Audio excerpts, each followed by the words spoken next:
Yo, what's up mga master? So, nagbabalik na ang ating fishing adventure. Natagalan tayo sa pag-upload ng video dahil nasira yung cellphone natin, nabasa sa dagat, tapos ngayon lang napaayos. So, ito na nga yung video na dumayo kami sa Carmen, Cebu City. From Naga City to Carmen, dinayo namin tong lugar na to dahil sabi nila maraming isda dito. Kaya nag one lure challenge kami at hindi namin inaasahan mga master na ito yung mangyayari sa amin.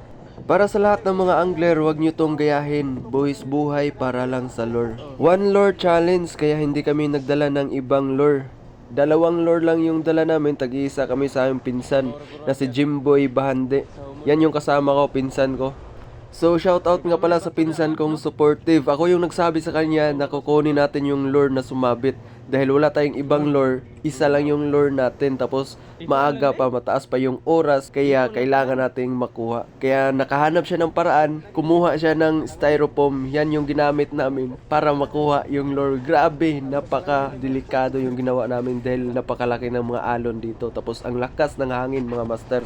At dito nga, pinagsama-sama niya yung styrofoam. Tinalian niya ng damit na sira-sira para lang lumutang at kakayanin yung bigat naming dalawa. Kaya yung ginawa niya, pinagsama-sama niya at tinalian. At dito nga, pinatayo ko yung rod para meron kaming guide. Yung guide namin, yung breeder line para makita namin yung lure kung saan sumabit.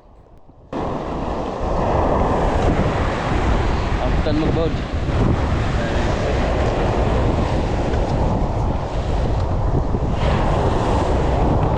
Dala kaligo na sad ba?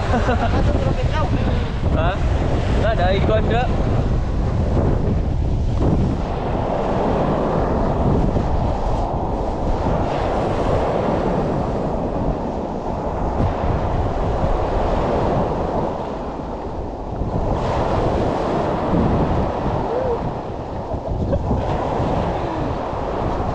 Auto na ba? So mga master, ang lalim pala nito ay 10 feet to 12 feet siguro. Tapos itong bato to ay parang kuweba siya sa ilalim. Napakalaki ng bato na to, malapad siya. Tapos yung banda sa dagat parang kuweba siya. Tapos sumakay na agad kami sa styrofoam dahil malalim na siya. Sa sobrang laki ng alon at hangin, tagal namin hawakan yung breeder line. Ayan, parang hindi kami nakaabante. Hinahanap namin dyan yung breeder line para matunto namin kung saan yung lure na sumabit.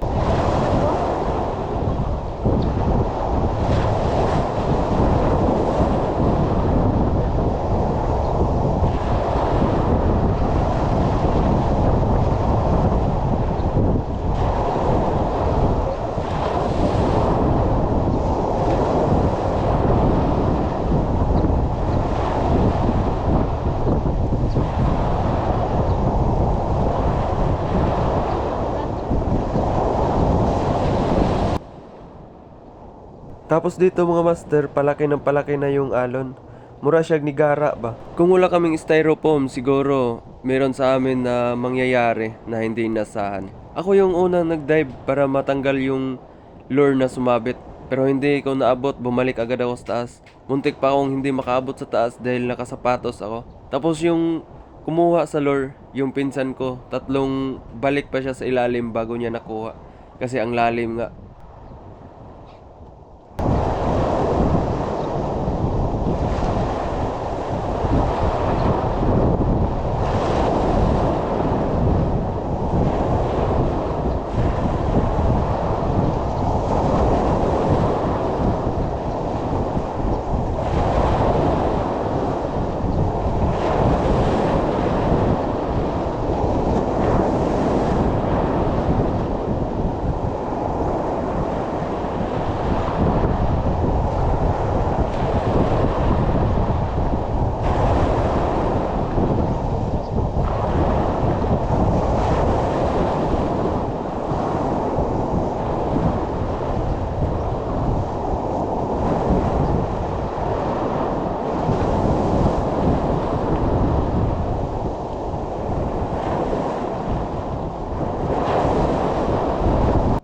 Tapos dito, sobrang layo na namin. Maliit na nga kami sa kamera dahil napakalayo pala yung sinabitan ng lure. Tapos nakat na pala tong video na to dahil nalubat naman yung kamera natin. At hindi rin ako nakadala ng extra battery dahil yung dalawang battery natin is naiwan. So hanggang dito lang yung video natin. So salamat nga pala sa mga taong patuloy na sumusuporta sa atin sa Facebook page, YouTube, and TikTok. Pero yung Facebook page natin, papalitan natin yan ng pangalan El Kasi Adventure TV. Dahil may nagsuggest sa atin na papalitan daw natin dahil nasa angler naman daw tayo at hindi tayo sa jigging na bilong. So maraming salamat and God bless sa inyong lahat.